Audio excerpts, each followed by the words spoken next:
되리라. 아멘. 엘샤다이 하나님이라는 제목으로 하나님 말씀을 증거하겠습니다. 우리는 주일마다 하나님의 이름이라는 주제를 가지고 말씀을 나누고 있습니다. 복습하겠습니다. 첫 번째 시간, 우리가 성경에서 만나는 하나님의 첫 번째 이름이 뭐죠? 엘로힘. 네, 엘로힘 하나님은 어떤 하나님인가요? 무에서 유를 창조하시는 하나님, 하나님께서 만드신 이 모든 것들은 하나님이 다스리시고 하나님이 통치하십니다. 우리도 하나님이 지으신 존재이므로 내 인생 하나님이 주관자가 되어 주십니다. 주인이신 하나님을 바라보며 사는 자들이 엘로힘 하나님을 믿는 자들입니다. 두 번째 하나님의 이름은 뭐였죠? 지난주 여호와 하나님. 첫 번째보다 목소리가 좀 줄어들었습니다. 지난주인데 여호와 하나님, 스스로 계신 자, 스스로 있는 분이다. 하나님은 어떠한 그 존재에 기대고 계시지 않습니다. 홀로 영원토록 계시는 하나님입니다. 그러나 멀리 계신 하나님이 아니라 우리의 인생 속에 들어오셔서, 특별히 출애굽기 3장에 신음하고 있는, 고통받고 있는 그 이스라엘 백성들의 인생 가운데 친히 찾아오셔서 언약을 맺으시고 그 인생과 함께 하시는 여호와 하나님. 오늘은 그 세 번째 시간으로 창세기 17장에 등장하는 하나님의 이름을 우리가 만나보고자 합니다. 오늘 우리가 읽은 본문 1절 말씀은요, 한 사람의 나이를 소개하는 것부터 시작합니다. 아브라함이 99세 때에 여호와께서 아브라함에게 나타나사 그에게 이르시되. 지금 여기 계신 분들 중에 이 땅에 99세를 지금 살고 계신 분은 아무도 안 계시죠. 우리 교회에 지금 예배 출석하시는 분들 중에 일부 예배 드리시는 우리 김혜동 권사님이 아마 연세가 제일 많으신 것 같아요. 지금도 정정하게 일부 예배 매일 나오십니다. 여러분 99살까지 살면은 어떨까요? 99살까지. 여러분 9988이라는 말 들어보셨어요? 네? 9988. 우리 청년들 9988 못 들어보셨어요? 네. 좀 대충 아시는 것 같은데 9988이 뭐죠? 99세까지 팔팔하게 산다. 이게 9988입니다. 그래서 제가 오늘 1부 예배 마치고 우리 김혜동 권사님께 9988 하십시오 라고 했더니 권사님이 아이 징그러워 그러셨어요. 그래서 저는 그렇게 기도할 겁니다. 99세까지 팔팔하게. 네. 되게 좋겠죠?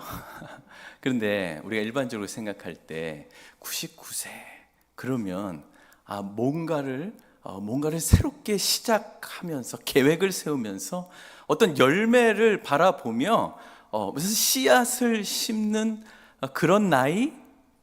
그렇게 우리가 생각하지 않지요. 99세 그러면 지금까지 쭉 살아온 인생을 이제 마무리하는 그런 시간이라고 모두가 다 그렇게 생각합니다. 뭐 또 생물학적으로 볼 때, 또 이 세상의 모든 기준으로 볼 때 다 끝나가는 그런 시간이 99세입니다. 근데 오늘 본문에 놀랍게도 그런 시간을 맞이한 아브라함에게 하나님이 나타나신 거예요. 우리가 이 상황을 좀 더 정확하게 이해하기 위해서는 아브라함의 몇십 년 전으로 좀 돌아갈 필요가 있습니다. 창세기 15장 말씀을 보시면 그때 하나님이 아브라함에게 나타나세요. 아마 밤중에 나타나신 것 같아요. 아브라함에게 하늘을 보라고 하시면서 내 자손이 저 별들처럼 무수히 많아질 것이다. 엄청난 약속을 하세요. 그때 아브라함의 나이도 70이 넘은 나이입니다. 어찌 보면 하나님의 그 말씀이 허무맹랑한 그런 말씀인 것처럼 들리지만 아브라함이 그 말씀을 듣고 그 약속을 듣고 어떻게 반응을 했는지 아세요? 그 말씀을 믿었습니다. 자기 자식에게 자기한테 자식이 지금 하나도 없어요.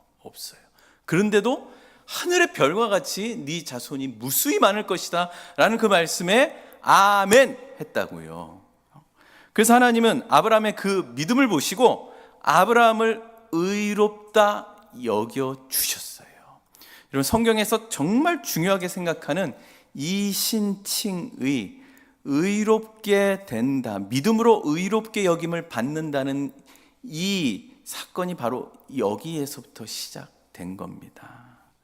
그런데 곧이어 창세기 16장을 가면은 상황이 이상하게 흘러갑니다. 아브라함이 15장에서 분명히 하나님의 그 약속을 믿고 의롭다 하심을 받았단 말이죠. 그런데 현실에서는 자기 아내인 사라가 아이가 계속 생기질 않는다는 거예요. 시간은 계속 흘러가죠. 70을 훌쩍 넘어서 80, 막 다 가려고 합니다. 그러니까 더 기다렸다가는 더 이상 아이를 가질 수 없게 되겠다라고 판단이 든 거예요. 그때 또 자기 아내가 제안을 합니다. 애굽에서 데리고 온 여종 하갈이 있으니 하갈을 취해라. 그래서 아브라함이 하갈을 취해서 아들을 얻게 됩니다. 그 아들이 누구예요? 이스마엘입니다. 여기서 우리가 굉장히 중요한 사실 하나를 발견해요. 아브라함이 창세기 15장에서 하나님의 약속을 믿었단 말이에요. 그런데 그 믿음이 아주 온전한 믿음이 아니었다는 게 16장에 들어와서 비로소 드러나게 됩니다. 분명히 하나님 약속을 믿었단 말이에요. 그런데 그 약속이 이루어지는 하나님의 그 방식을 믿은 것이 아니라, 그것을 받아들이는 것이 아니라 자기의 어떠한 능력, 조건, 환경을 통해서 그 약속을 자기 스스로 만들려고 했다는 거예요. 그러니까 하나님의 방식을 믿은 것이 아니라 자기의 방식, 그것을 더 믿고 있었다는 게 드러납니다. 하나님의 아들을 주신다고 하셨으니까 내가 어떻게 해서든지 만들어내는 거죠. 노력해서 상식, 합리적인, 인간적인 방법 다 동원해서 그 결과를 만들어 보겠다고 나선 겁니다. 저는 이 장면이 개인적으로 굉장히 안타까워요. 하나님께 조금 불만이 있어요. 왜냐하면 하갈을 취해서 아이를 낳았을 때 하나님이 아들을 주시면 안 되죠. 딸을 주셔야죠. 안 그래요? 그래야지 아차, 내가 실수했구나. 아들을 주신다고 했는데 내가 내 방법대로 써가지고 했더니 역시 하나님이 옳으시구나. 깨닫게 해주셔야지요. 그런데 버젓이 그냥 아들을 주시는 거예요. 여러분, 우리가 이 아브라함의 그 믿음과 또한 16장에서의 이 어떤 잘못된 그런 믿음의 모습을 바라봤을 때 이런 의문이 생깁니다. 그렇다면 하나님께 약속을 받았으면 나는 그럼 혹시 실수할 수도 있으니까 노력하지 않아도 될까? 계획도 세우지 않아도 될까? 그냥 감나무 밑에 그냥 입 벌리고 앉아가지고 떨어지기만을 그냥 기다려야 될까? 아브라함의 모습을 보면 이런 의문이 우리에게 생깁니다. 근데 여러분, 하나님께서는요, 분명하게 우리의 그런 일상, 성실하게 정직하게 최선을 다해 살아가는 하루하루의 그 일상과 또 우리 주변의 상황과 또 우리 환경, 또 사람들을 사용하셔서 하나님은 일을 이루어 내십니다. 그런데 16장에서 보이는 이 아브라함의 모습에서 진짜 문제는 무엇이냐면, 아브라함은 자기가 직접 그 결과를 만들어내려고 해요. 왜냐하면 하나님의 그 방식과 하나님의 그 때를 기다리다가 자기 스스로 다 상황을 정리하고 판단하는 거죠.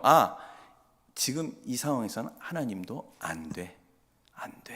하나님도 할 수가 없어. 하나님의 방법이 아니라 하갈이라는 그런 내 머릿속에서 나오는 그 인간적인 그 수단을 동원해서 하나님의 약속을 자기 힘으로 성취하는 거예요. 그러니까 선을 완전히 넘어버린 겁니다. 하나님이 일하실 그 자리에 자기가 슬쩍 올라가서 마치 자기가 하나님처럼 그 결과를 만들어 버린 거죠. 자기가 조종한 거예요. 아브라함이 하갈을 통해서 이스마엘을 낳았을 때가 몇 살인지 아십니까? 86세입니다.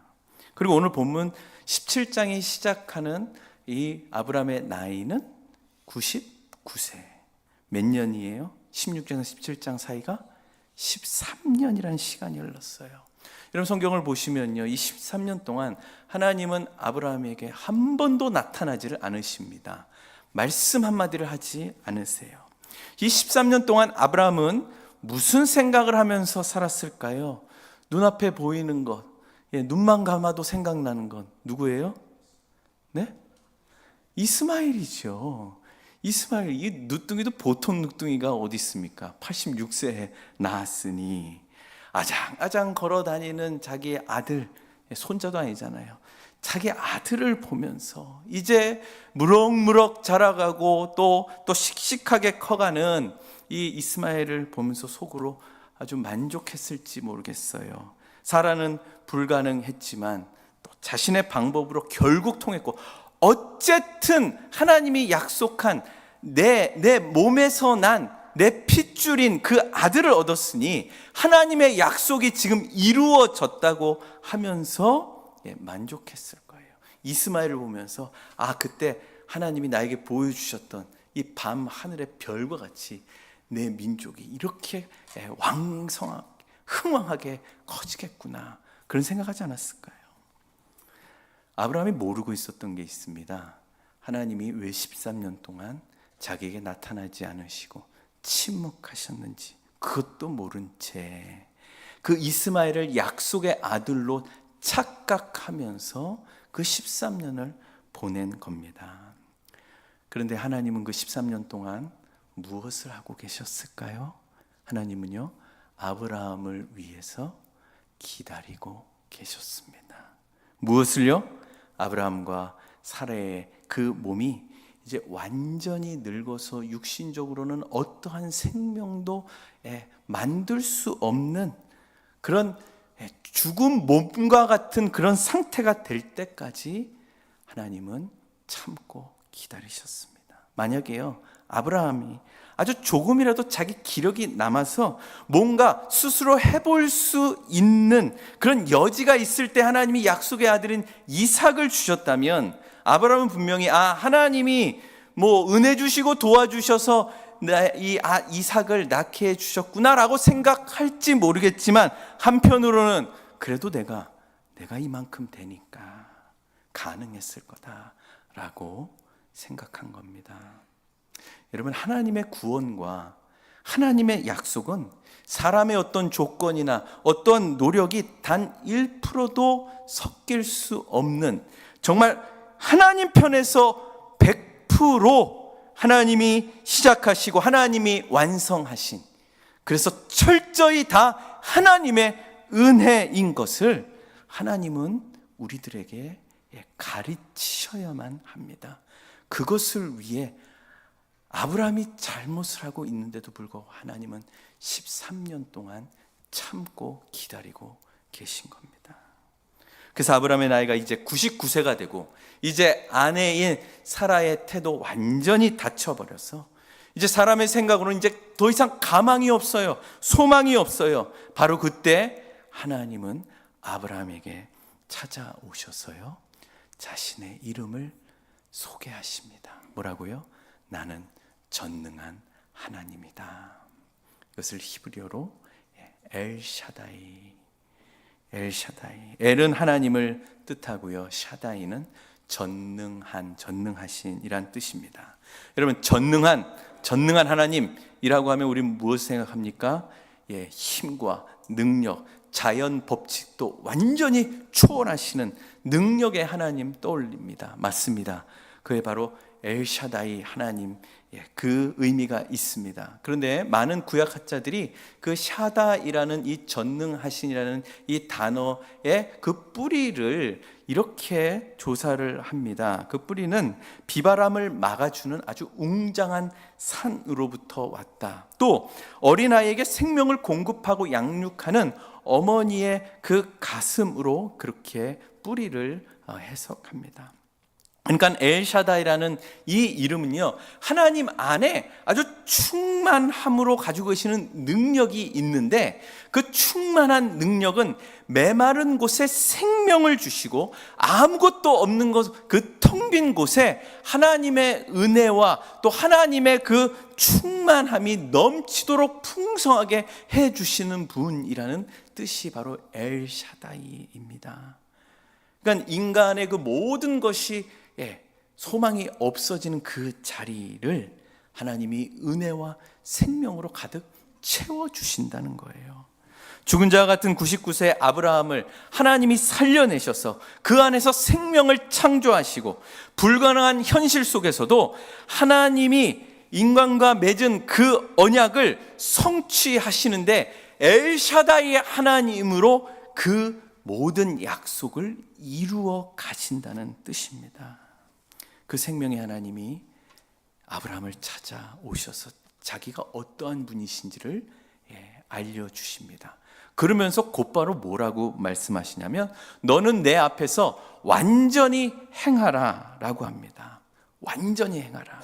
이거는 어떤 완벽주의를 말하는 것이 아닙니다. 하나님이 99세 된 노인에게 와서 넌 이제부터 도덕적으로 결함이 없고 깨끗하게 그렇게 살아야 돼, 이렇게 요구하시는 게 아니에요. 이 말씀은 엘샤다이와 함께 붙여서 생각해야 됩니다. 나는 엘샤다이다. 그러므로 너는 이렇게 살아야 한다. 어떻게 살라고요? 내 앞에 행하여 완전하라. 내 앞에서 행하라는 말은 원어 그대로 직역하면은 내 얼굴 앞에서 걸어가라 라는 뜻이에요. 내 앞에서 행하라. 내 얼굴 앞에서 걸어가라. 여러분, 코람데오 들어보셨죠? 무슨 뜻이죠? 하나님 앞에서. 칼빈은 이 구절을 이렇게 설명했습니다. 사람들 눈치 보면서 겉으로만 경건한 척 하지 말고 언제나 하나님이 보고 계신다는 의식 속에서 매일매일 살아가라. 지금 13년 만에 찾아오신 하나님이 아브라함에게 지금 이 말씀을 하신 이유가 무엇일까요? 창세기 16장에 하갈을 데리고 와서 하나님의 약속을 자기 방법대로 이루려고 했던 것처럼 더 이상 사람의 생각, 자기 마음대로 이리저리 막 움직이지 말고 이제부터는 하나님이 보고 계신다는 그 마음으로 그분 얼굴 앞에서 걸어가며 살아가라라는 뜻입니다. 그러니까 아브라함이 보여줬던 그 모든 모습들을 이제 하나님이 지금 다 바로 잡아주고 계신다는 겁니다.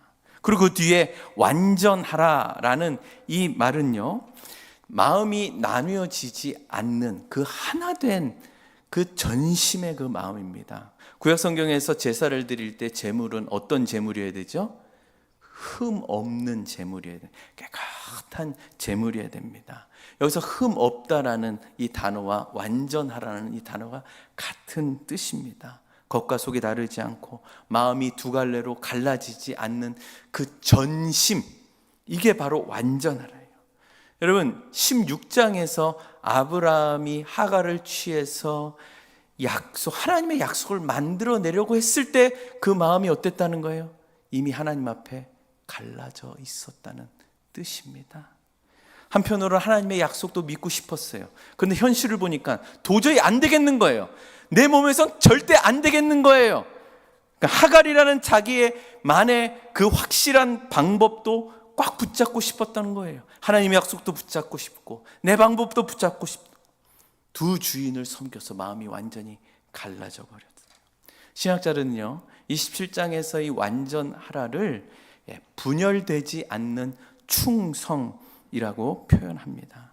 하나님이 우리에게 전부를 내어 주셨기 때문에 우리의 마음도 나뉘지 않고 하나님께 전심으로 진실되게 응답하고 반응하는 것, 이게 바로 분열되지 않는 충성, 흠없는 재물 완전하라라는 뜻입니다. 결국 내 앞에서 행하여 완전하라는 이 말씀은 이리저리 내 마음을 나뉘어 쪼개지지 말고 오직 하나님 한 분만을 100% 끝까지 믿고 기다리면서 기대하고 있어라 라는 뜻이 되는 거예요. 하나님의 때를 기다리지 못하는 그 조급함, 자기 계산으로 뭔가를 만들어내고 싶은 그 내 안에 있는 그 하갈식 신앙, 그것을 이제 미련 없이 버리라는 명령이 내 앞에 행하여 완전하라라는 그런 뜻입니다. 하나님 왜 이런 명령을 하세요? 왜냐하면 하나님은 아브라함에게 엘샤다이이시기 때문입니다. 다 죽어버린 몸에서도 생명을 만들어내실 수 있는 그 전능하신 능력이 바로 아브라함의 하나님이시기 때문에 이 명령을 하고 계십니다. 이런 하나님의 마음은요, 이제 보면 2절부터 마지막 8절까지 더 확실해집니다. 하나님은 이 아브라함과 언약을 세우시면서 굉장히 중요한 일 하나를 하시는데, 그것은 아브라함의 이름을 바꾸어 주시는 거예요. 뭘로 바꿨죠? 아브라함으로 바꿨어요. 제가 지금까지 아브라함 이름을 아브라함이라고 안 했어요. 계속 아브라함이라고 했습니다. 이제 하나님이 아브라함으로 이름을 바꿔주세요. 아브라함의 이름의 뜻은 그냥 존귀한 아버지라는 그런 뜻입니다. 그러니까 한 가정, 평범한 가정이 그냥 아버지예요. 그런데 하나님이 지금 이 아브라함에게 전능한 하나님으로 나타나시면서 그 이름을 바꿔주세요. 이 이름 바꿨다는 것은 운명이 바뀌고 그 사람의 정체성이 완전히 바뀌는 겁니다. 하나님은 언약 안에서 아브라함의 이제 미래를 새롭게 만들어 가신다고 그 이름을 바꿔 주십니다. 그 이름의 뜻이 뭐예요? 여러 민족의 아버지, 온 열방의 아버지로 이름을 바꿔 주십니다. 이건 무슨 뜻입니까? 지금까지는 내 힘으로 아등바등 결과를 만들어내는 그런 인생이었다면 이제는 그 인생이 끝났다는 거예요. 하나님이 마침표를 찍어 주셨다는 거예요. 이제부터는 전능하신 엘샤다이 그 하나님이 처음부터 끝까지 아브라함의 인생을 책임져 주시겠다는 거예요. 죽은 몸에서도 생명이 나타날 수 있는 그런 인생으로. 게다가 하나님은 아브라함 혼자만의 하나님으로 그렇게 끝나지 않으시고요. 7절 말씀 보시면 앞으로 태어날 수많은 후손들의 하나님도 되어주시겠다고 약속해 주셨습니다. 스스로 생명을 낳을 수 없는 이 99세의 노인에게 하나님께서는 셀 수 없는 수많은 생명을 약속하시고 그들 모두도 다 책임져 주시겠다고 하신 거예요. 이게 바로 엘샤다이 하나님입니다. 하나님께서는요, 우리의 현실을 보시고 우리에게 이름을 지어주시지 않습니다. 하나님은 약속을 따라서 우리의 이름을 지어주십니다. 그렇게 이름을 지어주시는 인생은 엘샤다이 하나님으로 나타나셔서 그 인생을 처음부터 끝까지 책임져 주십니다. 네, 여러분, 이 생명이라고는 도무지 찾아볼 수 없는 다 죽은 것 같은 그 몸에서 새로운 생명을 만들어내시는 이 엘샤다이의 하나님은 예수 그리스도의 이 십자가와 부활로 온 세상에 그 하나님을 드러내 보여주셨습니다. 예수님이 십자가에 죽으시고 돌무덤에 묻히셨을 때 모든 사람들이 다 끝이라고 생각했습니다. 그래서 제자들도 다 자기의 일터로 돌아가지 않았습니까? 왜요? 소망이 없어졌거든요. 죽었는데 무슨 소망이 있겠습니까? 스스로 살아날 가능성 없습니다. 99세에 아브라함의 몸에서 아이를 만들 수 없는 것과 똑같은 상황이 되었습니다. 그런데 인간의 모든 가능성이 완전히 끊어진 그 무덤 속에서 엘샤다이 하나님이 일하고 계셨습니다. 사망 권세를 깨트리시고 예수님을 그 어두운 무덤에서 다시 살려내셨습니다. 죽은 자를 살리시고 없는 것을 있는 것으로 부르시는 그 전능하신 능력이 예수 그리스도의 부활을 통해 온 세상에 분명하게 드러났고, 그 부활의 열매들이 바로 우리가 되었습니다. 사랑하는 성도 여러분, 여러분들의 삶을 정직하게 돌아보시기 바랍니다. 우리도 엘샤다이 하나님의 그 전능하신 능력으로 인해 예수 그리스도를 생명을 받아 하나님의 거룩한 자녀가 되었습니다. 근데 여전히 내 힘으로 또한 내 인생을 이끌어 갈 때가 참 많은 것 같습니다. 삶에 조금 어려움이 닥쳐오면 하나님이 일하시기를 우리는 기다리지를 못합니다. 내 지식, 내 경험, 내 인맥, 어떻게 해서든지 나만의 하갈을 다 동원해서 이스마엘을 만들려는 그런 노력들을 얼마나 피나게 합니까? 불안하거든요. 염려가 끊이지 않거든요. 하나님이 일하고 계시지 않다고 자꾸만 느껴지거든요. 아니, 조금 더 있으면 이제 내 한계가 찾아와서 더 이상 버틸 수 없거든요. 그래서 억지로 이스마엘을 만들어내려고 불안해하면서 동분서주 뛰어다닙니다. 근데 오늘 말씀을 통해 하나님이 우리에게 간곡히 부탁하십니다. 제발 그 나만의 하갈의 방식, 내가 만들려는 나만의 그 이스마엘을 지금 십자가 앞에 다 내려놓으라고 하나님 부탁하세요. 내 힘으로는 도저히 감당할 수 없고 열 수 없는 그 막힌 현실이 오히려 전능하신 엘샤다이 하나님이 일할 수 있는 그런 놀라운 무대가 됩니다. 나의 그 모든 인간적인 계산들을 멈추고 온전히 하나님을 믿고 의지하며 하나님을 기다리고 하나님을 기대할 때 하나님께서 놀라운 능력으로 우리의 삶에 찾아오신다고 약속하셨습니다. 사도 바울이 자신의 연약함을 놓고 하나님 앞에 간절히 기도했지요. 그러나 하나님의 응답은 이거였습니다. 내 은혜가 내게 족하다. 내 능력이 약한 데서 온전하여 짐이니라. 혹시 지금 내 힘으로 단 한 걸음도 내릴 수 없는 그런 막막한 그런 현실을 살아가고 계시는 분들 계십니까?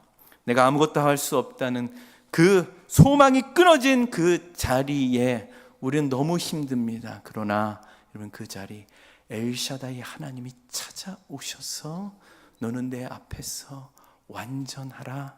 너의 그 갈라지고 나누어진 마음 나한테만 집중해줘라.